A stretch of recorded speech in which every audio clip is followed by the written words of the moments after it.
Jackie cinemas நேயர்களுக்கு வணக்கம். நான் உங்கள் ஜாக்கி சேகர். இந்த எபிசோட் குற்றம் 23 திரைப்படத்தினுடைய வீடியோ விமர்சனத்தை பார்க்க போகின்றோம். குற்றம் 23 ஒரு ஷார்ட் ரிவ்யூ ஒன்று பார்த்துடலாம். முதலில் இந்த திரைப்படத்தின் மீது கவனம் ஏற்பட காரணம் இந்த திரைப்படத்தினுடைய ட்ரைலர். அது ஏற்படுத்திய ஒரு பாதிப்பு இந்த திரைப்படத்தை அவசியம் பார்க்கணும் அப்படின்ற ஒரு ஆவலை ஏற்படுத்தியது என்பது நிஜம். ஈரம், வல்லினம், ஆறாவது சினம் திரைப்படங்கள் மூலம் கவனம் ஈர்த்த அறிவழகன் இந்த திரைப்படத்தை இயக்குகின்றார். அப்படின்றப்ப இந்த திரைப்படத்தின் மீது ஒரு காதல் வருகின்றது. காரணம் என்ன? ஈரம் திரைப்படம் மூலமாகவும் ஆறாவது சினம் கூட மெமரிஸ் அதனுடைய ரீமேக்குனா கூட வல்லினம், ஈரம் இந்த ரெண்டு படத்துலையும் பார்த்தீங்கன்னா அந்த கண்டென்ட் ரொம்ப உண்மையாகவும் அது மிக நெருக்கமாகவும் இருக்கும். ஸோ அதனால் அறிவழகனுடைய இயக்கத்தில் இந்த படம் வருதுன்றப்போ கொஞ்சம் எதிர்பார்ப்புகள் இருப்பதை மறுப்பதற்கில்லை. ஸோ இந்த படத்தினுடைய ஒன்லைன் என்ன? மலடின்ற ஒரு படத்தை வாங்கிடக்கூடாது அப்படின்றதுக்காக பெண்கள் படும் துயரம் தான் இந்த திரைப்படத்தினுடைய ஒன்லைன். அது மட்டுமல்ல, பெற்றால் தான் பிள்ளை கிடையாது, தத்தெடுப்பதும் பிள்ளை தான் அப்படின்ற ஒரு கருத்தையும் இந்த திரைப்படம் வலியுறுத்துகின்றது. ஸோ இந்த மாதிரியான ஒரு சமூகத்தினுடைய புறையோடி போயிருக்கின்ற ஒரு பிரச்சனையை மையப்படுத்தி ஒரு இயக்குனர் சமூக பிரச்சனையோடு ஒரு கிரைம் த்ரில்லரையும் கொடுத்தமைக்கு அறிவழகனுக்கு ஜாக்கி சினிமா சார்பாக ஒரு பூங்கொத்தை வழங்குவோம். அந்த கற்பனையை முன்னெடுத்து செல்லும் பொழுது அதற்கு உயிர் கொடுத்த அருண் விஜய் அண்ட் மஹிமா நம்பியார் போன்ற சக நடிகர்களுக்கும் நம்முடைய வாழ்த்துக்களையும் பொக்கேக்களையும் கொடுத்துக்கொள்வோம். என்னென்னா, இந்த திரைப்படம் உண்மைக்கு மிக நெருக்கமாக பேசுகின்ற ஒரு கிரைம் த்ரில்லர் திரைப்படம். ஸோ அதனால் இந்த திரைப்படத்திற்கு ஜாக்கி சினிமாஸ் அளிக்கக்கூடிய மதிப்பெண் 5க்கு 3.75. ஸோ இந்த திரைப்படத்தை பார்த்தே தீர வேண்டிய ஒரு திரைப்படம் என்று பரிந்துரைக்கின்றேன். உங்களுக்கு குழந்தை இருந்தாலும் சரி, இல்லாவிட்டாலும் சரி, திருமணமாகி குழந்தை பேறு போன்ற விஷயங்களில் ஈடுபாடு கொண்ட தம்பதிகள் அவசியமாக இந்த திரைப்படத்தை பார்க்க வேண்டும் என்பது ஜாக்கி சினிமாஸுடைய பரிந்துரை. So short review over. So அவசியமாக பார்த்தே தீர வேண்டிய திரைப்படம் என்பதை மீண்டும் உங்களுக்கு சொல்லிக்கொள்கின்றேன். ஸோ இப்போ ஒரு ப்ரீஃப் ரிவ்யூவுக்கு போகலாம். குற்றம் 23 திரைப்படத்தினுடைய கதை என்ன? குற்றம் 23 திரைப்படத்தினுடைய கதை என்ன? Arun Vijay assistant commissioner. நகரில் 2 கொலைகள் நடக்கின்றது. ஒன்று, ஒரு சர்ச்சு ஃபாதர் கொலையாகின்றார்.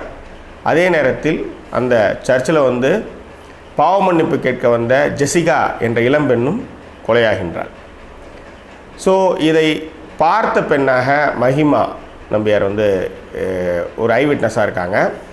இந்த கொலை கேஸை கண்டுபிடிக்கிற பொறுப்பு அருண் விஜய்க்கு வருது. அந்த கொலை கேஸில் துப்பறிஞ்சு உண்மை குற்றவாளிகளை கண்டுபிடித்தாரா இல்லையா என்பது தான் குற்றம் 23 திரைப்படத்தினுடைய கதை. அருண் விஜய், அதாவது எண்ணெய் எறிந்தால் அவருக்கு பிரேக், அதுக்கு முன்னாடி தடையற தாக்க, எண்ணெய் எறிந்தால் 2 படங்கள் அவருக்கு பிரேக் அப்படின்னாலும் கூட இந்த படம் அவருடைய கெரியரில் மிக முக்கியமான ஒரு திரைப்படம்.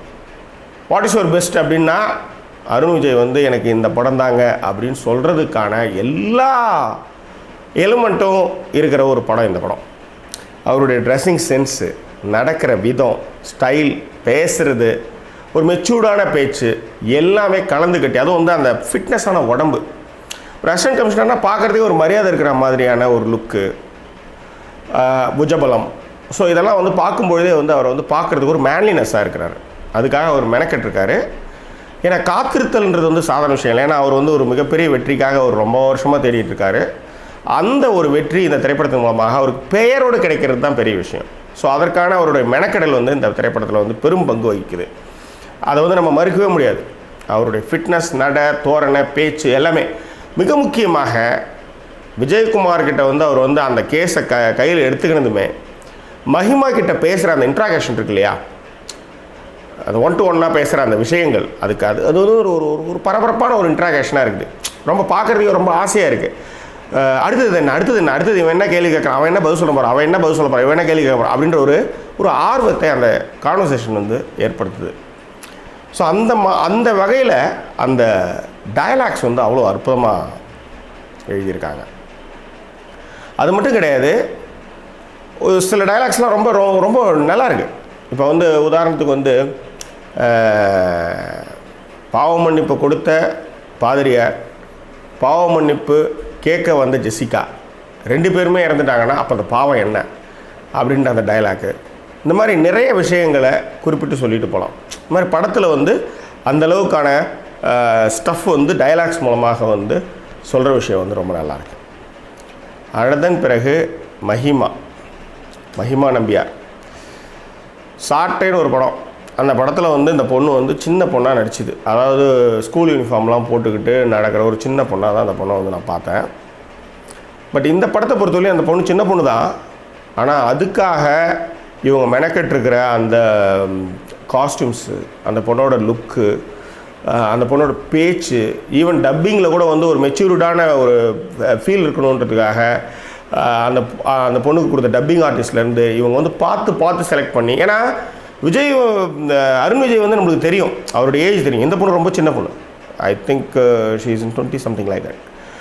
அப்படி வந்துருக்கிறப்ப வெற்றின்னு கூப்பிடும்பொழுது அது என்ன சொல்கிறது, அந்த ஏஜ் டிஃப்ரென்ஸ் தெரியக்கூடாதுன்றதுக்காக அந்த குரல்லே வந்து அவங்க வந்து டப்பிங்கில் இருந்து முதற்கொண்டு நிறைய பார்த்து செஞ்சுருக்காங்க. சும்மா சொல்லக்கூடாது, மாடர்ன் ட்ரெஸ்லேயும் நல்லா இருக்காங்க, புடவைலையும் நல்லா இருக்காங்க. அவ்வளோ ஒரு அற்புதமாக ஃபிட்டாக வராங்க அந்த படத்தில். ரொம்ப துடுக்குத்தனமாக பேசுகிறது வந்து பார்வையாளர்களை ரொம்ப கவனிக்க வைக்குது. மிக முக்கியமாக அந்த காதல் காட்சி, இவங்களுக்குள்ள அந்த டிக்ளேர் பண்ணுற அந்த காதல் சீன் இருக்கு இல்லையா, அது வந்து இட்ஸ் ஃபேண்டாஸ்டிக். நாங்கள் போலீஸ் கேட்டால் நீங்கள் எல்லா உண்மையும் நீங்கள் சொல்லணும் அப்படின்றப்ப, போலீஸ் கேட்டால் எல்லா உண்மையும் ஏன் நீ அதை முன்னாடியே சொல்லலை அப்படின்னு கேட்கும்பொழுது, போலீஸ் கேட்டால் எல்லா உண்மையும் சொல்லணும்னு அவசியம் கிடையாது, ஆனால் பிடிச்சவங்க கேட்டால் சொல்லலாம் அப்படின்ற அந்த டயலாக்ஸும் சரி. இந்த பொண்ணை எனக்கு ரொம்ப பிடிச்சிருக்கு, யார் கட்டுவாங்க அப்படின்னு கேட்கும்பொழுது, இந்த பொண்ணை வந்து எனக்கு ரொம்ப பிடிச்சிருக்கு, அது மட்டும் கிடையாது, அவள் குழந்தைங்கள பார்த்துக்கிற விதம், அவள் தேர்ந்தெடுத்து செய்கிற வேலை, இதெல்லாம் எனக்கு பிடிச்சிருக்குன்னு சொல்லிவிட்டு அருண் விஜய் வந்து நடந்து போகிற அந்த கெத்து. ஸோ இதுக்கு தான் நான் பின்னாடி சுற்றினேன். சும்மா உங்ககிட்ட வந்து நான் வந்து வழியறதுக்காகலாம் நான் சுற்றலை. உன்னை எனக்கு ரொம்ப பிடிச்சிருக்கு, நான் அதனால தான் உங்க கூட சுற்றினேன், அதில் தான் உன்னோடைய பாதுகாப்புக்கும் சுற்றினேன், உனக்கு நான் வாழ்க்கையும் கொடுக்குறேன் அப்படின்ற அந்த மிதப்பு அந்த நடையில் அந்த பார்வையில் இருக்கின்றது.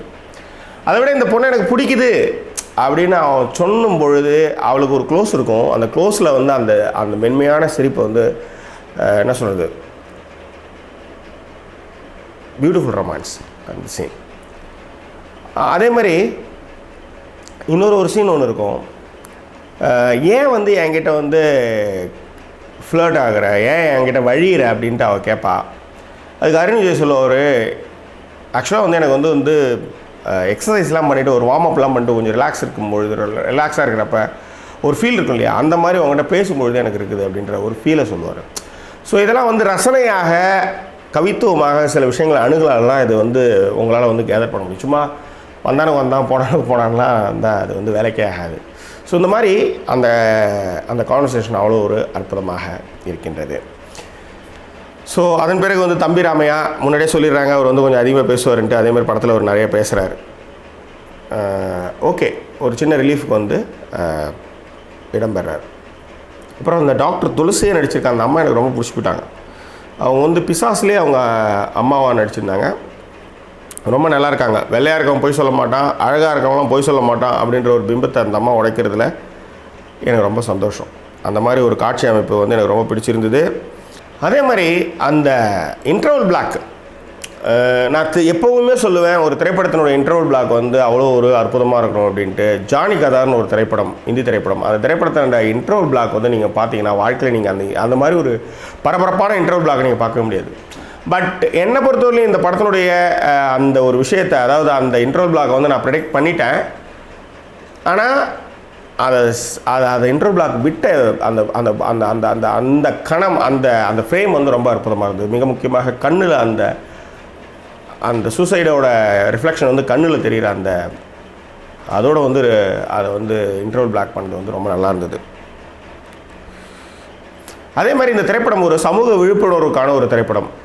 குழந்தைங்களுடைய பிறப்பு, அதை சார்ந்து இயங்கக்கூடிய சமூக கட்டமைப்பு, அதன் மீதான விமர்சனங்கள், அதை எதிர்கொள்ள முடியாத இளம் பெண்கள், அதற்காக அவங்க எக்ஸ்ட்ரீம் போகிறது, அந்த எக்ஸ்ட்ரீமு போகிறதே வந்து அவங்களுடைய ஒரு மைனஸ் பாயிண்ட்டாக வச்சுக்கிட்டு அவங்கள வந்து வெறுப்பேற்றுறது. ஸோ இதெல்லாம் வந்து மிக அழகாக ஒரு சமூக வாழ்வியல் சிக்கலை வந்து மிக அழகாக அறிவழகன் இந்த திரைப்படத்தின் மூலமாக வெளிக்கொண்டு வந்தமைக்கு அவருக்கு ஸ்பெஷல் பொக்கே நான் கொடுக்குறேன். அந்த மாதிரியான ஒரு காந்திரமான ஒரு டயலாக் டெலிவரி, அதன் மூலமாக சமூக விஷயங்களை மிக அழகாக சொல்லியிருந்தாங்க. ஸோ இந்த மாதிரி படம் நெடுகிலும் படத்துக்கு வந்து அவ்வளோ வலுவூட்டக்கூடிய விஷயங்கள் நிறைய படம் நெடுகிலும் சொல்லிக்கிட்டே போகலாம். ஃபார்ச்சுனர் கார் வந்து பெட்ரோல் பங்க்லேருந்து கொஞ்சம் பேக் ஃப்ரேமாக போயிட்டு வர்றப்போ ஃபார்ச்சுனர் கார் நிற்கும், இந்த பக்கம் பார்த்தா அதே ஃபார்ச்சுனர் கார் வந்து இன்டர்வல் பிளாக் முன்னாடி அது வந்து வர்ற சீன். இந்த மாதிரி நிறைய ட்விஸ்ட்டுகள் வந்து படம் எங்கிலும் இருக்கின்றது. அதை மிக அழகாக செய்திருக்கின்றார். ஸோ ப்ளஸ் பாயிண்ட்ஸ்லாம் நிறையா பார்த்துட்டோம். ஸோ இப்போ மைனஸ் பாயிண்ட்ஸ் மட்டும் இப்போ பார்க்கலாம். மைனஸ் பாயிண்ட்ஸ் அப்படின்னு பார்த்தா, ஒரு அசிஸ்டன்ட் கமிஷனருடைய வீடு எந்த ஒரு பாதுகாப்பும் இல்லாமல் யாரும் வந்துட்டு போகிற மாதிரியான இருக்குது. ஸோ அது வந்து வாசல் ஒரு போலீஸ்கார் கூட இல்லாமல் இருக்கிறாங்க. அது எப்படி நம்மளுக்கு தெரியல. ஸோ அது ஒரு மைனஸ். அப்படி இன்னொன்று, இவ்வளோ ஒரு பிரச்சனை இவ்வளோலாம் வரும்பொழுது இவ்வளோ ஒரு அந்யோன்யமான ஒரு குழந்தைங்கிட்ட வந்து நிறைய விஷயங்களை நம்ம வந்து பகிர்ந்துக்கலாம். அது ஏன் பகிர்ந்துக்கலான்னு தெரியல. கமிஷனர் வீட்டிலே அவர் மேலே வந்து நம்பிக்கை இல்லையா அப்படின்ற ஒரு அசிஸ்டன்ட் கமிஷனர் வீட்டிலே அவர் மேலே நம்பிக்கை இல்லையா அப்படின்றப்ப பொதுமக்களுக்கு எங்கேருந்து வரும்? ஸோ இந்த மாதிரியான விஷயங்கள்லாம் இருக்குது. இன்னொரு மைனஸ் பாயிண்ட்னு பார்த்தீங்கன்னா, அந்த பொண்ணுக்கிட்ட வந்து உயிரை காப்பாற்றுறதுக்காக தான் அருண் விஜய் வராரு. ஆனால் அந்த அருண் விஜயை வந்து புரிஞ்சிக்காமல் கத்துறது வந்து ஏற்புடையதாக இல்லை எனக்கு. ஸோ இந்த மாதிரி சின்ன சின்ன மைனஸ் பாயிண்ட்ஸை தேடி பிடிச்சி தான் சொல்ல வேண்டியிருக்கு. ஆனால் வந்து படம் நெடுகளையும் த்ரூ அவுட் ஃபிலிமும் பார்த்திங்கன்னா இந்த மைனஸ் பாயிண்ட்லாம் உங்களுக்கு வந்து மைண்ட்லேயே இருக்காது.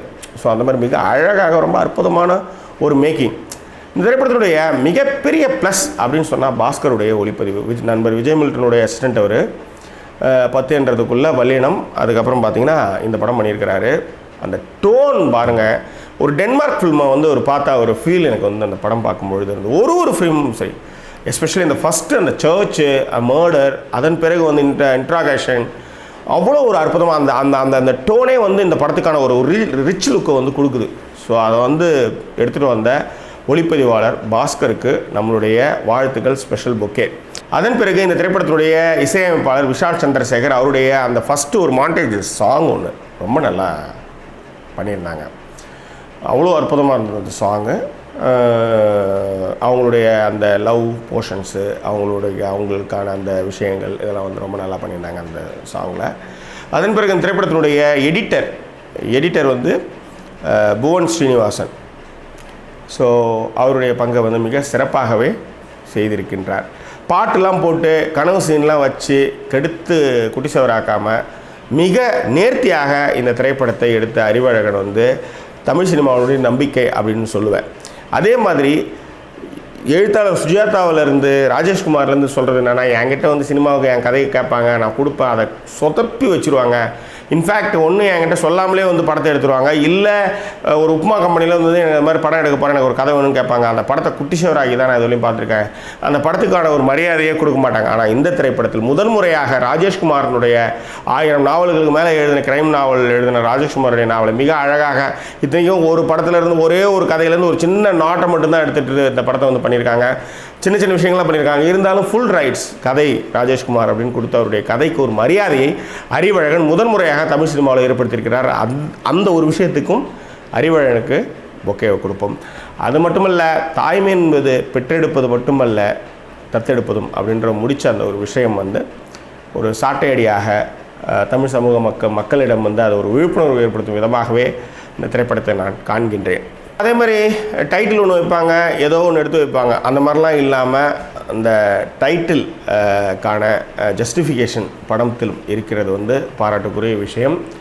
ஸோ அறிவழகன் வந்து தமிழ் சினிமாவுடைய நம்பிக்கை என்பதில் வந்து மாற்று கருத்தில்லை. அந்த திரைப்படத்தை மீது நம்பிக்கை வைத்து பயணித்த அருண் விஜய் அண்டு குரூப் இருக்காங்க இல்லையா, ஆர்டிஸ்ட், எல்லாருமே வந்து ரொம்ப அற்புதமாக பண்ணியிருந்தாங்க. ஸோ குற்றம் 23 திரைப்படத்திற்கு ஜாக்கி சினிமாஸ் அளிக்கக்கூடிய மதிப்பெண் 5க்கு 3.75. இந்த திரைப்படம் பார்த்தே தீர வேண்டிய ஒரு திரைப்படம் என்று நான் பரிந்துரைக்கின்றேன். ஸோ உலக சினிமாவிலிருந்து உள்ளூர் சினிமா வரை அனைத்து விதமான சினிமா விமர்சனங்கள், சினிமா அறிமுகங்கள் காண இந்த தளத்தை நீங்கள் சப்ஸ்கிரைப் பண்ணி ஷேர் பண்ணுங்கள், லைக் பண்ணுங்கள், கமெண்ட் பண்ணுங்கள். வாட்ஸ்அப் நம்பர் வந்து ஃபஸ்ட் டைம் நான் வந்து கொடுக்குறேன். கால் பண்ணுங்கள், டைம் இருந்ததுன்னா. நான் ஃப்ரீயாக இருந்தால் எடுக்கிறேன். அதை ஒரு லேண்ட்லைன் மாதிரி தான் நான் ட்ரீட் பண்ணிகிட்ருக்கேன். நண்பர்கள் வந்து நிறைய கால் பண்ணிகிட்ருக்காங்க. ஸோ தயவுசெய்து வாட்ஸ்அப் பண்ணுங்கள், டைம் இருக்கிறப்ப உங்களுக்கு மெசேஜ் பண்ணுறேன். வேறு என்ன, மீண்டும் வேறொரு வீடியோ பதிவு மூலமாக உங்களை நான் சந்திக்கிறேன். அதுவரை நன்றி கூறி விடைபெறுவது உங்கள் ஜாக்கி சேகர். நன்றி, வணக்கம். நான் பார்க்கலாம். நகரில் பிரசவமான பெண்கள் கொலை செய்யப்படுகின்றார்கள். குற்றம் 23 திரைப்படத்தினுடைய கதை என்ன அப்படின்னு பார்த்துடலாம். நகரில் அடுத்தடுத்து குற்றம் 23 திரைப்படத்தினுடைய கதை என்ன? நகரில் கர்ப்பிணி பெண்கள் ஆங்காங்கே தற்கொலை செய்து கொள்கின்றார்கள்.